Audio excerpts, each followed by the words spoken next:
Here it is. So the first bit of big news that we wanted to announce for you guys was that we've designed a new heated bed, especially for BigBox. So basically we've designed it because it's quite a large area. We've ensured that there's going to be a uniform heat distribution across the entire bed. So there's actually more power at the edges than there is in the center. So what that means is that even at high temperatures, you only get a couple of degrees difference across the entire surface. So that's actually made a very big difference. There's a few other nice to haves, like we've got a connector on the back, so you can easily unplug and replug in the bed if you want to take it off. There's a hole for the thermistor so that it's in direct contact with the glass, giving you really good temperature measurements of the print surface. And that's soldered directly into the center of the bed, and there's traces running up to the connector. What else have we got here? There's the coordinates at the bottom right hand corner, and there's a 10 millimeter grid across the entire surface. Those guys in the US might not. There's no inches on there. I'm sorry. Yeah, I think that's like 3/8 of an inch. It's about 3/8 of an inch per square, but we'll have to get back to you on that. Yeah, not confirmed. I will. Yes, we want to administrate the questions. Cool. Okay, so the first question was regarding dual extrusion. So FAIC.BE says Ultimaker abandoned dual extrusion. The biggest problem they had was that the nozzles were digging into other layers and so destroying the print. How will that be solved? We had a couple of other very similar questions around any tips and tricks relating to dual extrusion from Paul, and Peter was just looking for some more information. So Greg is going to address these matters now for us. Yeah, each extruder on the dual is individually adjustable.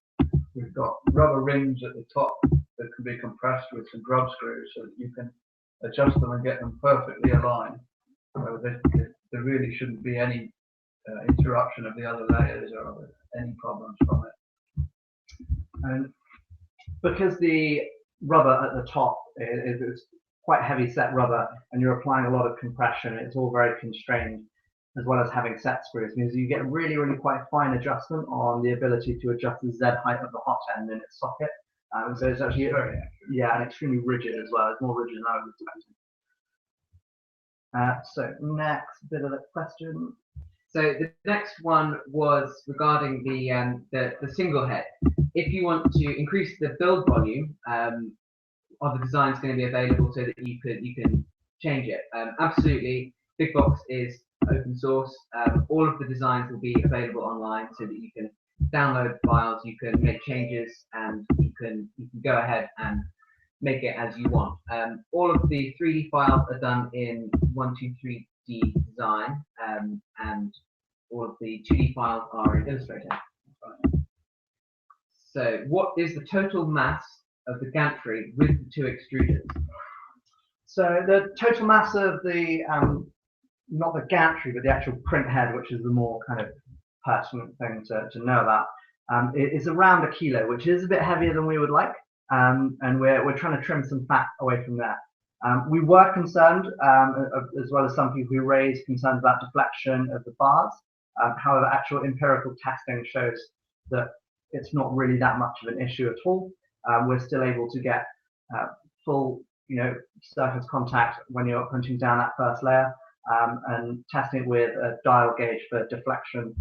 So being able to really precisely measure in Z the amount of deflection that's occurring is not very concerning at all.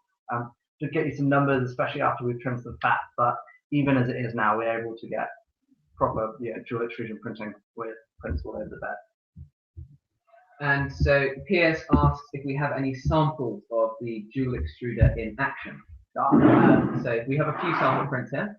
Yeah, most of my dual extrusion as of late has been running with scaffold, basically because we're incredibly busy and trying to release scaffold as well as get BigBox tested, so it's a nice way to kind of do two things at once. So we've got a bunch of, this is my favourite.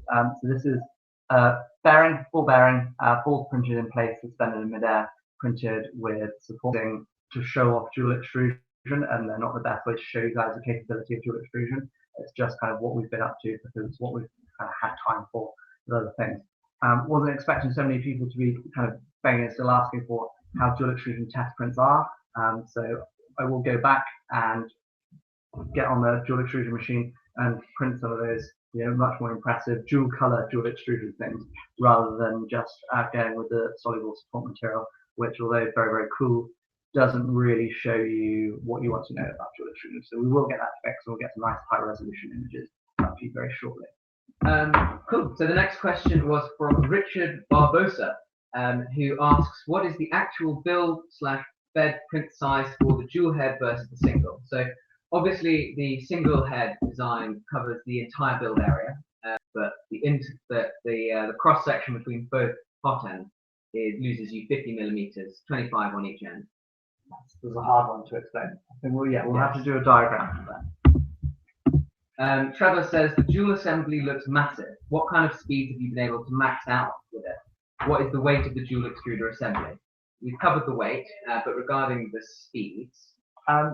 So yeah, but basically it prints at the same speeds as the single extruder system at 30 to 60 millimeters a second on the whole.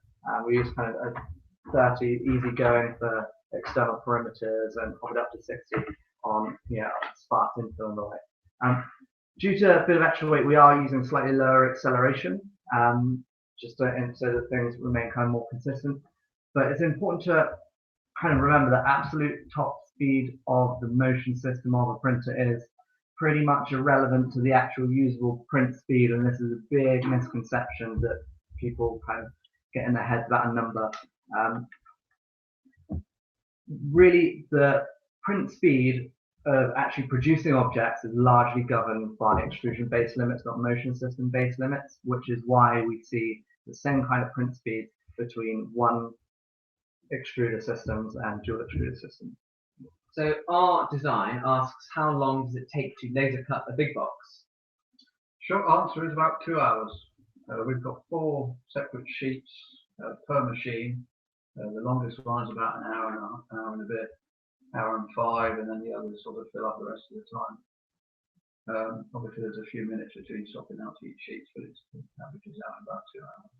Yeah, I think also you've got to take into account things like the ply machines. We're pre-sanding every single one of them. So someone sits there and actually pre-sands every single one of those sheets and things like that. There's actually a big difference in time between the acrylic and the plywood as well. The plywood takes quite a lot longer to cut, and it also needs to be post-processed, whereas the acrylic kind of comes off done and is a bit quicker. So it swings and roundabouts. We've got a production schedule which shows that we're due to finish all of the laser cutting in about a month and a half. So the laser cutting is absolutely well on schedule. So another question from our design is, as per the discussion on Google page, there are rave reviews across the net for metal and rubber stepper dampers. Ships with a minimum quantity of 10, and then some other bits and pieces about where we can acquire them. But yes, our comments on those. Yeah, so the AstraSign dampers are really interesting. They're a 2-part metal piece that basically separates the motor from the frame and dampens it out. Earlier in the design, the machine we were getting some resonance and some noise, and the machine was sort of honking and making some kind of noises that are basically vibration resonance. We were looking at getting some of those dampers and trying them out, but before we really got around to that, we made some other changes. Basically, really stiffened up the motion system. We've added cork dampers that go between basically every motor component that vibrates in the frame, that adds a bunch of dampening in there. And on the whole, the sound level that BigBox emits has come down dramatically to the point where the acrylic machine is despite having this huge resonant box that's a bit like a speaker, is one of the quietest and smoothest sounding machines I've ever used. The wooden machine, just because of the resonance of witchcraft and the properties of wood, seem to make it a little bit louder, but it's still a very, very smooth sounding and quite quiet machine. So cool concept, nearly got around to trying them, but rendered unnecessary by the other design changes in the motion system that make it extremely smooth and quiet. With any luck, we'll be able to give everyone a bit of a tour around the print farm and BigBox next door. And there's about 7 printers running next door. So if you can still hear us over them, then we don't have no resonance to be worried about. So there was a question from Pierce about the schedule. Is everything still on track? What is the update frequency going to be going forward? So broadly, everything is going really well. Shipments of all the final parts are en route and due to arrive on time. The print farm is a bit of a bottleneck for us. It's taking slightly longer to commission and we're not getting quite the yield that we were expecting. But we're still looking to start shipping in December, as we promised originally. But this does mean that we're probably going to be delivering for maybe into the new year, maybe into January, which is something that we're not too happy about, but it doesn't mean too much of a delay for anyone. Yeah, we're basically going to be waiting for parts to come off the machines to complete kits. Yeah, we're building a lot more machines than we were originally going to do as well. Yeah, we're basically doubling our print farm capacity so that to basically minimize that bottleneck. Yeah, sure. And then Canidius asks a question: what changes have you made as a result of Rich Rat's feedback? So yeah, Rich Rat's given us loads of useful feedback. It's really important to bear in mind that he had a really early production BigBox, and so a lot of the observations and changes that he suggested don't necessarily translate. But cool things that he suggests and we've added: solid bed posts, the posts that suspend the heated bed, which are traditionally kind of springs with a screw going through them. They actually allow quite a bit of motion in the kind of vibration of the machine. So we've changed those for kind of Mendel 90 style standoffs that give you a full rigid mounting at Richard's suggestion. And those are working really well and actually really do increase the ability of the printer to align layer after layer and avoid things like not Z wobble, but variance in layer stacking. So you get much cleaner looking walls of prints. We've taken advice on lead screws, so we've actually moved away from threaded rod, and we're using TR8 by 2mm actual machined lead screws, which are much straighter, much nicer, much more consistent in the pitch. Yesterday, Greg and I had a dial gauge on the machine, and I left it clocking for about 10-15 layers and came back to seeing it bang on within, I don't even know how much, but we're talking kind of like 10-20 microns. It's not better actually in terms of tracking of the bed down there. There's been a lot of fear, uncertainty, and doubt about the motor drivers and what's gone on there. So motor drivers are still going to be A4988 chip based, not DRV 8825. However, the A4988 design we're using is an enhanced version that gives much better cooling to the chip and much better heat sink. So we'll be able to get more current into the motors per unit heat, which basically means that we'll be able to get sort of higher accelerations and firmer, more positive motion. Instead of moving to DRV 8825s, which offer 32 times microstepping, and we have to bear in mind that resolution from microstepping isn't true machine resolution. It's kind of an approximation that gives you an ability to command more fine motion, but not necessarily receive it. What we've done instead is actually moved the y-axis and the extruder, so the entire X, Y, and extruder systems are now all running on 400 steps per revolution motor, which gives the same resolution boost as going to a DRV 8825, but it's actually better because there's a real physical steps in the rotor and magnets in the motor, rather than kind of imaginary PWM things happening between trying to keep them at rotor there. So by going to 400 steps per rev motors and using 8825s is actually a better solution and will give higher positional accuracy and the same resolution than just using 8825. I hope I've explained that. That was very clear, but I think I understand the situation. So I hope that everyone's clear on that. If they need another explanation, I think maybe we'll save that for. Yes, and also of note, we found that and this is kind of subjective, but we found that the 8825s, the noise they made, it was a bit louder and it was a bit kind of more, a bit more like nails on a chalkboard than the 4988s, and God knows what these chips do inside, like chopper drives and things at witchcraft. But the AF4988 sound nicer to everyone here at E3D. We all kind of agree that it sounds nicer. And with the motion system upgrade, it's really quite a smooth sounding machine. Yeah. The other thing that we've done on Rich Rapp's suggestion was we've got all of the motor cables twisted, so they're all arriving from our supplier twisted in the correct pairs to try and minimize the amount of crosstalk that we see between electrical systems in the printer. They are arriving like that, so when you guys get them, there's not going to be any twisting wires to do. You'll plug one end in, plug the other end in, and you'll be good to go. So the next question was when you're planning to release the design files. So to the people that backed us for the design files and the frames, that will all go out as soon as the printers start shipping. The frames may go out a little bit later, but the design files will all be released. All of the spares to buy for the big box, etc., will all go live on the website at that time as well. Everything will be shipped out on a first come first served basis. And the other question was, when are the design files going to be released to the public? That will be after we've shipped all of the big boxes and cleared all of our Kickstarter orders and people have started receiving their machines.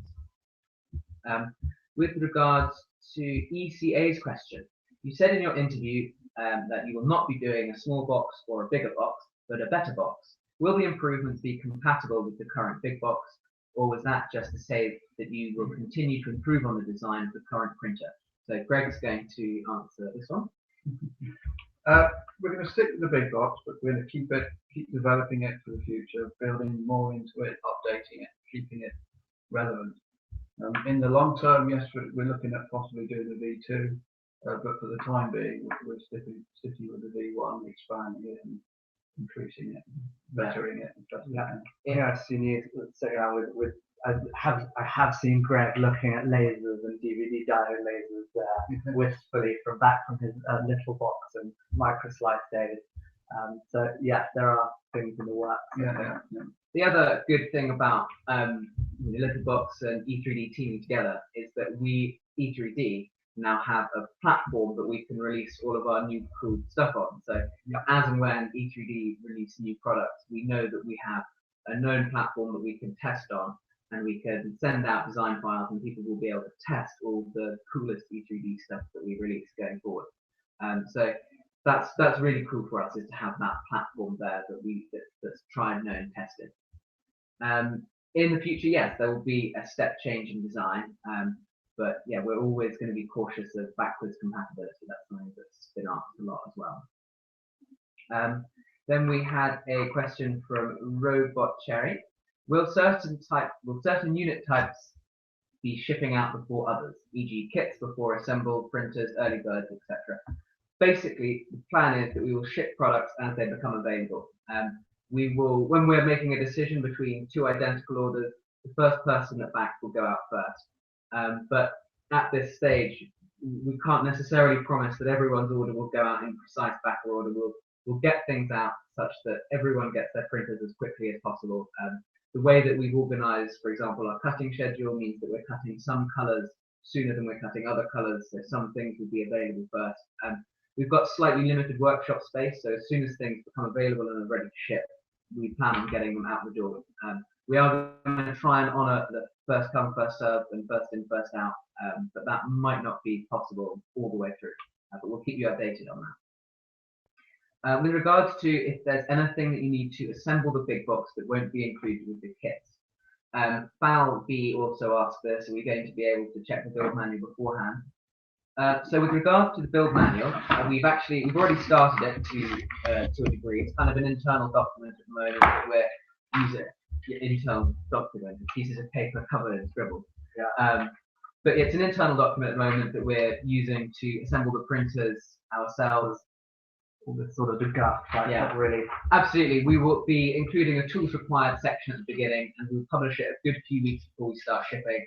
So if there's anything that you need to get stocked up on, or you need to get your hands on before the printers arrive, you'll be able to do that. With all that said, there's nothing out of the ordinary that you'll need to assemble a big box. There was a time when you'd need a set of circuit pliers, but those days are over. Those days are over. You won't even be needing a soldering iron. So yes, a bunch of hex keys or Allen keys, metric, I might add, will be necessary. But otherwise, I shouldn't imagine that there's anything that you will require.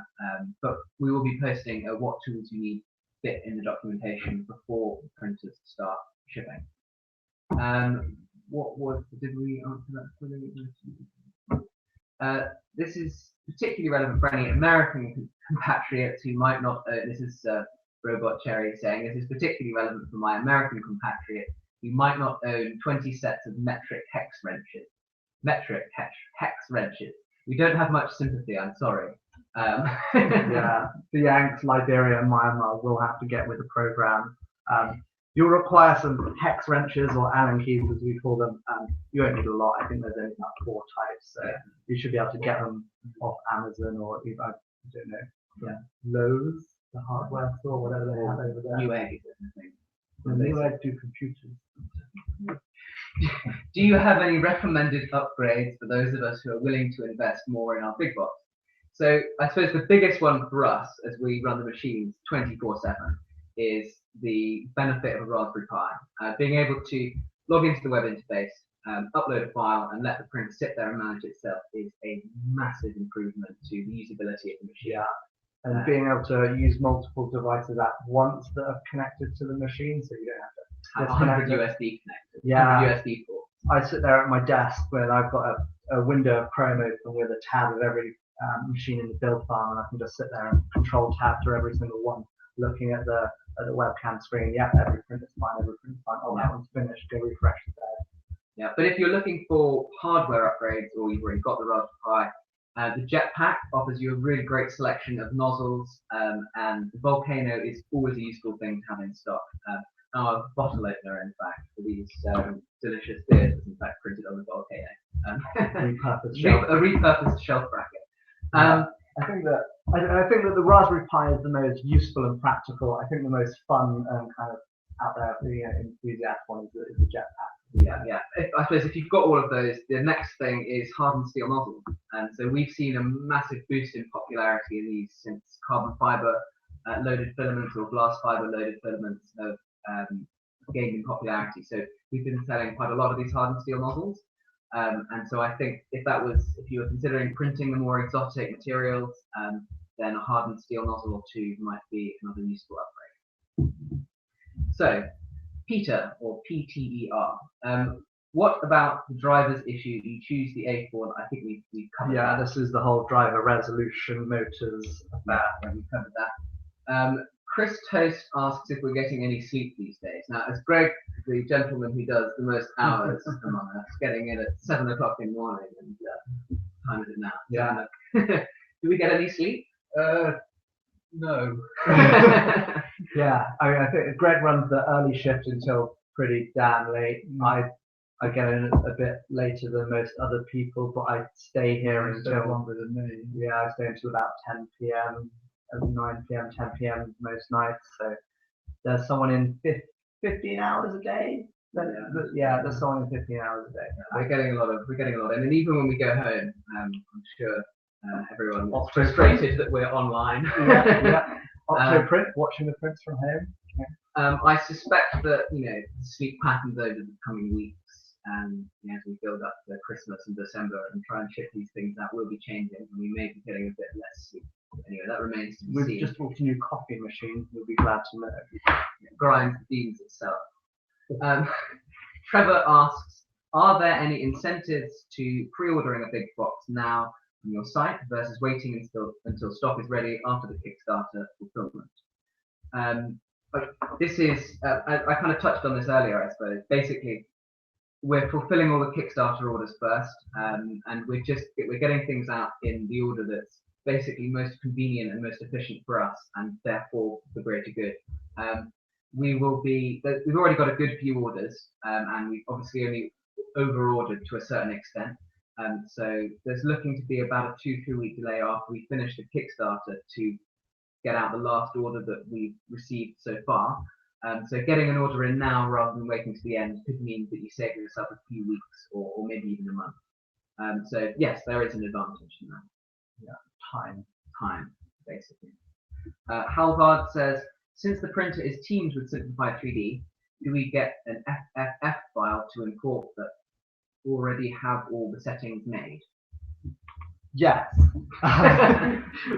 We'll provide sane, good, and sensible, like middle of the range, dead reliable, good settings for producing good quality prints, like great all-rounder settings for ABS and PLA, and all the kind of normal types of printing that you guys will want to do. And we'll be doing that not just for people who have upgraded and opted for Simplify 3D, but also an open source slicer, probably Slice 3R, although we're considering others, but most likely Slice 3R or whatever you want to call it.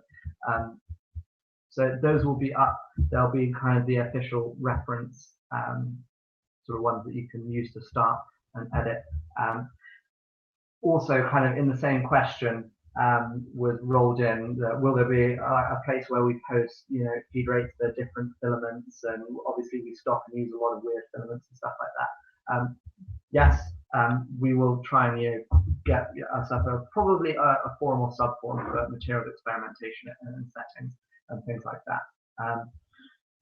But at the moment, we're trying to print loads of printers and get them in boxes and send them out to you guys. So really, that's our main concentration. But there will be same good settings upon delivery, and there will be a place for community and us-driven places for kind of more experimental settings and materials and all that good stuff. And Halvard also asked, when will the parts for the big box be available in the E3D store?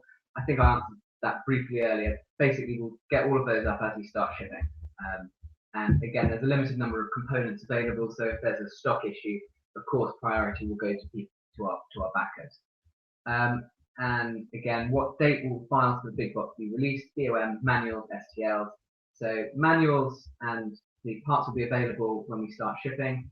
STLs and BOM will go out to our backers when we start shipping and be available to the public after we finish shipping.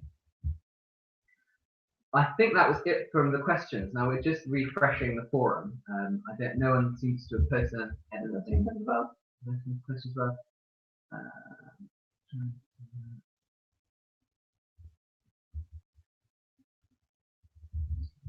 No, just stuff about the sound, I think.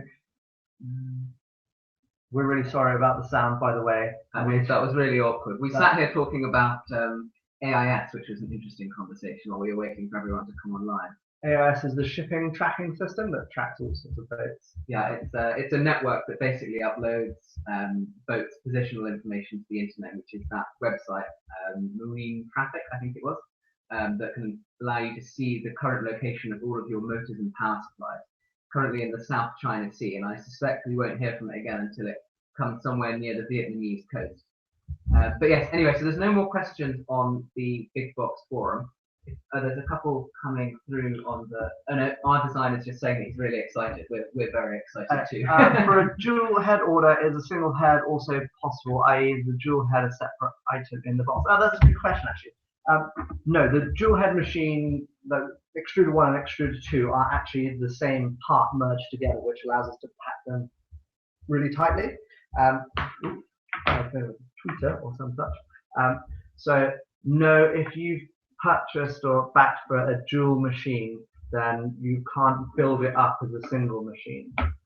However, you can download the open source files, print yourself the single parts, and then swap on over from there, because you should have all the fixings and parts available to you. We just had a question. I've actually forgotten who asked it, but about the power supply. So we've got a well-sized power supply. I think it's a 300, 400 watt one. It was going to be 400, 350, but we decided for a couple of extra quid we'd get you 400 watt power supply. And they're the good ones as well. They're not no name. They're Weiho, which it's really good stuff. It's the same power supply that's used on the Inventables X car. They're well documented, they're certified, they've got all the bits of paper that go with them and QC, and they actually package them properly, which is a huge problem for power supply. They all arrive bent, a lot of them arrive bent, so yeah. The Weiho ones have arrived in fantastic shape, so we're very happy about that. And yeah, they're good stuff. Can we buy upgrades and have them shipped with our Kickstarter order? Yes, yeah. So now's probably a good time to explain how we're planning on doing this for the benefit of everyone. Basically, what we're going to be doing is converting all of the amount that you pledged as a backer into store credit on the E3D online website. What you will then do is be able to use that credit to buy a printer, It will then calculate any VAT and shipping that you need, any tax and shipping that you need to pay, and so you'll then have to pay that. But at the same time, you'll be able to add in any upgrades that you want. So if you wanted jetpacks, nozzles, a few spools of filament, that's all certainly possible. There's even space in the box for extras and one spool of E3D everyday filament. We'll talk about the boxes in a minute. Yeah. Were there any other questions in the mean, or should we go on to other news? English plug. I was talking like power socket thing. IEC. Yeah, it's a standard IEC cable, and the power supply flips between 240 and 100 and whatever, 110. whatever measly voltage they use over there. Less like electric. Yeah, also that's one of the big reasons why they don't have tea in America is their kettle. You can't have an electric kettle that boils water because you don't get 2,500 watt. It does boil water, but it takes forever. That's really interesting. Yeah, Also, real pain. English plugs are the best. If you go on Wikipedia, there's a really nice plug comparison page. Yeah, well, you can see all the different types of things. We win everything. Apart from the one thing that's not on the Wikipedia page is that an English plug always falls with the things pointing up. And my God, does it hurt when you step on one? Because they're pointed and they stick up into your feet. They don't tell you that on Wikipedia. Regardless, yes, you'll be able to get it to work in the US. It's an IEC, so you'll be able to buy an IEC from anywhere. You can probably nick it out of some other electrical device in the house. So should we go through a couple of other bits and pieces? Keep posing questions, and we'll come back to them at the end. Yes. But other exciting news from BigBox Labs is the title that we wrote. Yeah, ostentatious title. We've got so the new heated bed, which we showed everyone previously. I suppose just a reminder. Essentially, what we've done is we've designed our own heated bed for the big box, and there is a variable power density over the entire surface, which means that you get extra power at the edges where you lose the most heat. So the advantage of that is that you get a very consistent temperature all the way across, even at high temperatures. The maximum delta T we found is 5 degrees. So that's made a really big difference, and we're very happy about that. We should hire that FLIR camera. I know. I I'm really so want to do pumped about that. hiring a FLIR camera. If anyone has a FLIR camera that they'd like to lend us, that would be great. Bearings. These are the small things that make us really happy. We've managed to persuade our supplier to give us a bag filled with all of the bearings that you need. So this has saved us a great deal of hassle. We have all of the bits that you need for one big box in one little bag. We've done our best to try and source things really smartly so that it's taken as much of the workload off us as possible, and in doing so, it's enabled us to take as much workload off you guys as possible. Like yeah, these are really great. So this is just, it's an end-stop microswitch. It's already got a wire on it. It's already heat shrink. It's already soldered up. It's ready to go. The cable is exactly the correct length that we specified it for, because obviously we know how long the cable needs to be. So it means it's going to be really, really easy just to hook all these things up, screw on the switch, plug it in. There isn't going to be tons of spare wire bundling around everywhere. Everything's just no cutting, no soldering, no nothing. So we've really tried to make it as easy as possible for everyone involved. It should be really fun to assemble. All the wiring looms we're having made.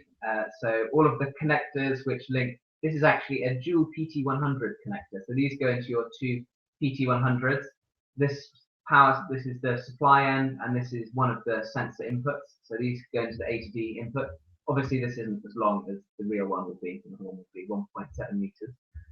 But yeah, we've really tried to make things as easy as possible for you guys. Anything else back here? Oh, this is the heated bed plug. Do we show this plug? So the heated bed, yeah, it's got a nice connector with latch on it, and you can just pop that one straight in there. And again, obviously shorter than they will be in real life, but they show the connection layout. I'm so excited about these heater cartridges. Honestly, you have no idea how hard it is to get a really good heater cartridge. A good heater cartridge. Oh, I love a nice heater cartridge. This one's got a really good body and some nice legs too. It's got good crimps on the bottom. Go straight into the screw terminals.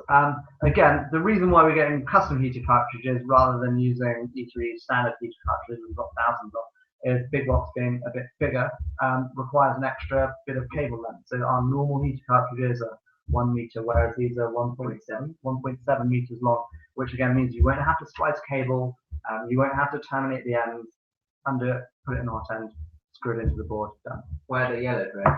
It's a nice colour. Cool. Yeah, I suppose. Yeah.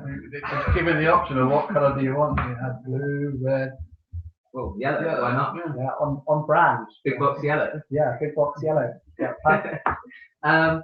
It's the little things we've been trying to pay a lot of attention to, basically. What else have we got? The micro switches. There's a UK cable company doing one of those wires. Oh yeah, all the cabling's done in the UK, and you can't have power cabling, like 10-amp power cabling being wrong. That's just not a thing. That's not going to happen. So that's being done by our fine compatriots in Wales. Yes, absolutely. Very good for their economy. They'll appreciate the work, I'm sure. We're getting many pre-packaged fixings organised and easy to differentiate. Oh yeah, absolutely. We're also getting fixings kits done, and so everything will arrive as a bag of fixings, which we will just put one bag in each big box. Hopefully that means we're less likely to make mistakes, and the fixings that you get are exactly the number of fixings that you require. Fixings company packages, actually. Yeah, there is. Fantastic. So I think that's it. We should go on to the packaging now, and maybe give you guys a tour. Now, if we get cut off, that's because the Wi-Fi doesn't go all the way through to the workshop. So sometimes.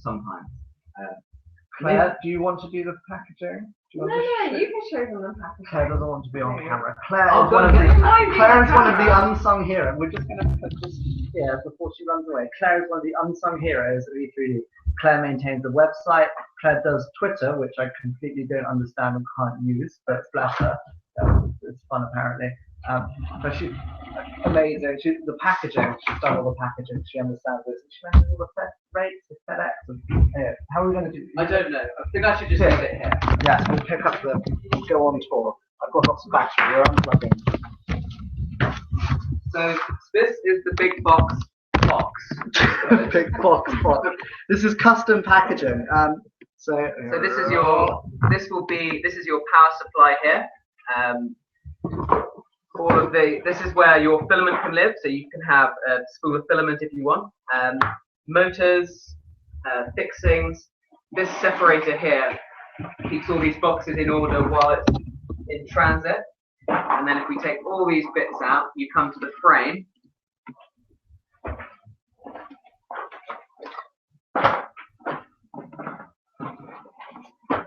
Which lives neatly under there. It's all designed to be perfectly sized so that it can withstand impact during shipping. So yeah, we're really happy about that, and we're confident that it's gonna. That's that nice double-walled thick corrugated cardboard. Yeah, my favourite cardboard. Best of all the cardboards. Actually, I was talking to the man. They do a triple thickness cardboard. Why are we skimping? But I don't know. But I think this is more than good enough. Should we go on tour? We're in what we kind of call the boardroom at the moment. Cardboard room is more appropriate. This is Claire's office, also known as the hallway. But so now we're in E3D's old building, but now we cross through this kind of punched hole in the wall and we step into BigBox. BigBox being a separate company, and we're in what makes up part of the print farm over here. And so we've got printers printing printers. This really upsets me, by the way, guys. This is Greg's fault. First printer in the print farm is called Alpha, right? The third printer in the print farm is called Charlie. NATO phonetic alphabet. What should the second one be? Oh wait, it's Beta. Why did this happen, Greg? It's beta testing, isn't it? That's what it's for. It's like alpha testing, beta. It was the second one I built. Anyway, the remaining machines, we've only got 6 or 7 up and running at the moment, but we're due to have 15. You know we've not talked about is the materials that we're printing. We're printing these parts out of. So this is a good opportunity to try and show. Let's try and show what they were asking about, kind of print resolution and so materials-wise. We're the majority of BigBox is being printed out of a copolyester that we're calling Edge. It's not ready for release yet because we're we're working on the coloration, and we've got it on. We've got black nails. Black's really easy to sort as a colour, so that's all good. We've got these massive spools of it. They're 2.5 kilos. This is a normal size spool for the kind of scale. Edge is a copolyester. It's similar, very similar to XT in its material performance. So if any of you have printed XT, however, it's actually quite a bit nicer to print, and it more consistently forms very strong interlayer adhesion without being fussy. It sticks much more easily to the bed, and it warps a bit less than XT, I find, in general. So really positive material. The only bits that aren't being printed out of Edge are being printed out of something else that I've not come up with a name with yet. We'll call it Material X, like I did in the forum. It's very, very similar to ABS. It's ever so slightly higher temperature, but near as down to say not a significant difference. Where it does make a significant difference is it prints way, way more nicely. It's much shinier, it's glossier. The interlayer adhesion is massively boosted over ABS, got better bridging and overhangs and things like that. To ask, to answer a couple of questions, so our designers asked another two. Wow, that's a great package. Is it reasonable to take the box on the train? I don't see why not, provided you don't have any other luggage that you're carrying with you. I think there's about 18 kilos packaged. I believe it's 17 or 18 kilos packaged for the plywood one. It's a couple of kilos more for the acrylic. Yeah, I've been wanting to sell film in larger spool sizes for a while. We haven't had the shelf space. It's really annoying. We keep upsizing it easily and getting bigger. But every time I try more filament and introduce a new material, all the guys downstairs are packing like, where am I supposed to put 150 kilograms of this? And yeah, I got in really bad trouble over scaffold because I had to make a lot of it to get it done. But it's worth it. Right, should we carry on through the big box maze?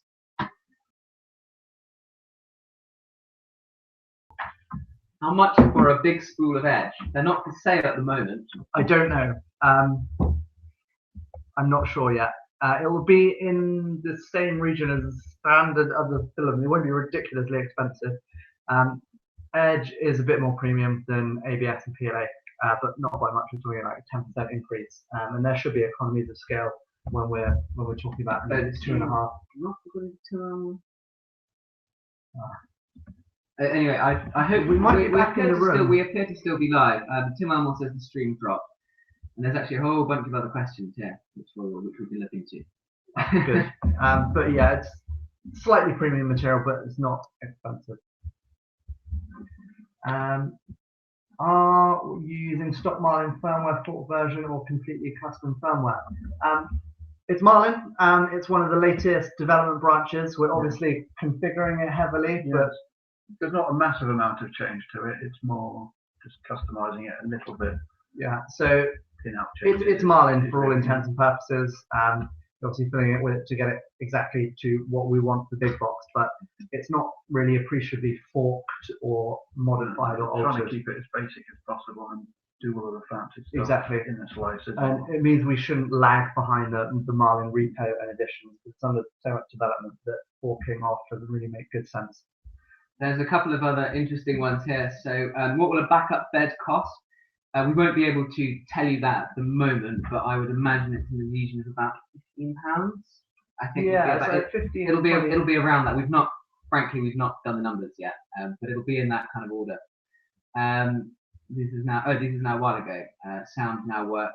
Oh, good. You have sound. Oh, I can't believe it. I'm so embarrassed. Sorry, everybody. How about STL file so we can print beforehand ahead to mount the dial gauge and set it up right on day one? I like that idea actually. Not thought of that. There's a dial gauge mount that I used to use for my Mendel 90s. Yeah, we'll look into that. I mean, to be honest, we're really damn busy.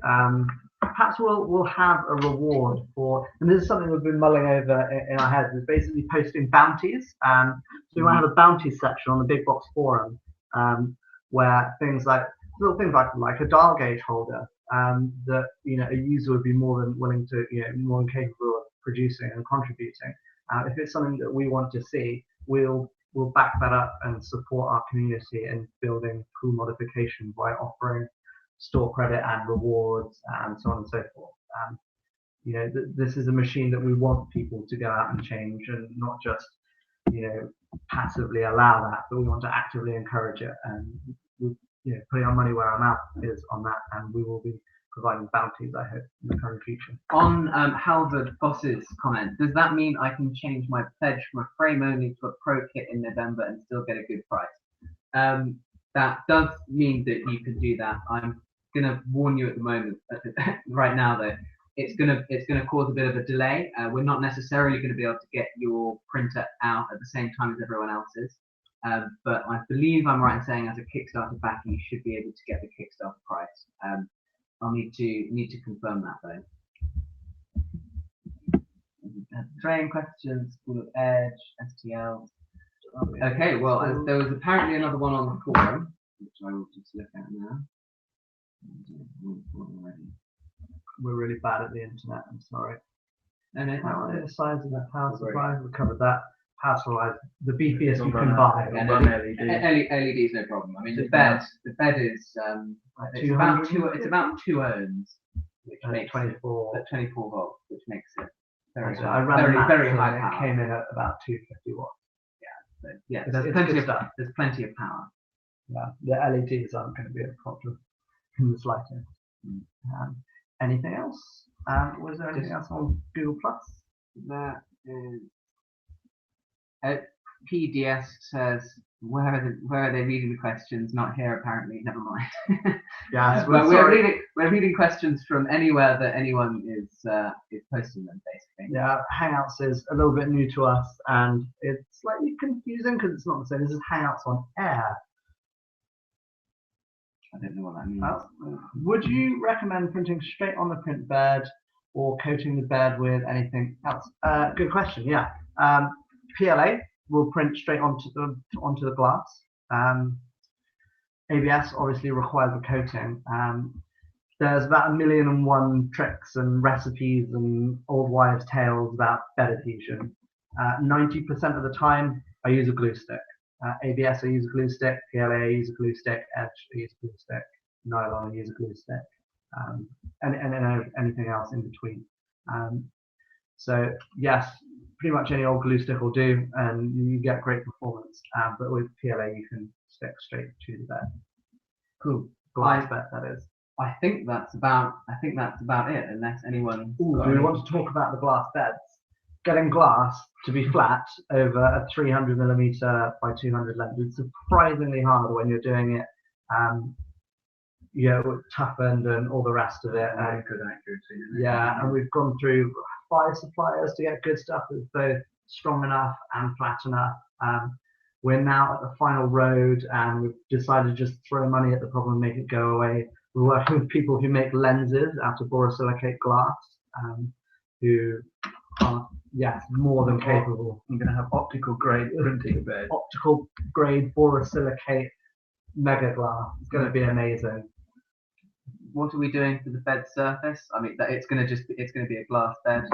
We're hoping to have borosilicate glass. Yeah, borosilicate glass is the intention.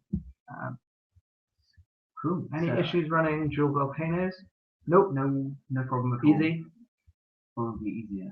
Oh, Volcano, we should mention the print head actually has accommodation for Volcano built in. Greg, do you want to talk about how that works? Yes. Well, what the problem is to begin with. The problem is that the Volcano is about 10mm longer than the standard V6. So rather than having to change everything for the V6 when you go to the Volcano or vice versa, simply just added adjustment so it drops down about 12 mils. Yeah. Slides up and down and locks into place, and it does that for the fans. So the And print the bed cooling, set. the print cooling fan and the bed sensor are basically on printed rails on slots, and you undo 2 sort of clamping screws, and they drop down to track with your Volcano. So they've got enough motion to cover the use of a Volcano or a V6. It also allows you to fine tune that position as well. So material X is just everything around the hot end of that bed. Everything else is an edge. Yes, you are correct, sir. How much is the bed? I think we've covered all of these now. It looks that way. Sorry about the clicking sound. I think we may have arrived. I think we have arrived. If there are any Did other you questions, guys test 3D lac with the new films? No, we've been 3D lacs are the ones I haven't tried. Been trying. There's a million and one out there. Not tested that one. Sorry. very good. So I think we should wrap it up and conclude with, if anyone does have any questions or wants to follow up with any of this stuff, I think there's no reason that we shouldn't keep using the thread on our forum, BigBox Live Q&A. So if anyone does have any more questions, do write us a note there, and we'll try our best to get back to you quickly. We're sorry we've been a bit absent. I know we've not been replying to all the comments as quickly as we should like, and that's why we've gone to the effort to get this Q&A session done. But we're trying to make amends and be more responsive. But we are also pulling 15-hour days trying to get printers out the door. So please be sympathetic. All your questions are read, and I think perhaps we might have another one of these Q&A sessions in the near future. Yeah, a month or so. Yeah. Cool. All right. Well, thank you very much, everyone, for listening. I see that we only lost 6 people to boredom or poor internet connection throughout the course of this. So thanks all for sticking with us, and yeah, we will see you in the next Q&A session. Thanks very much.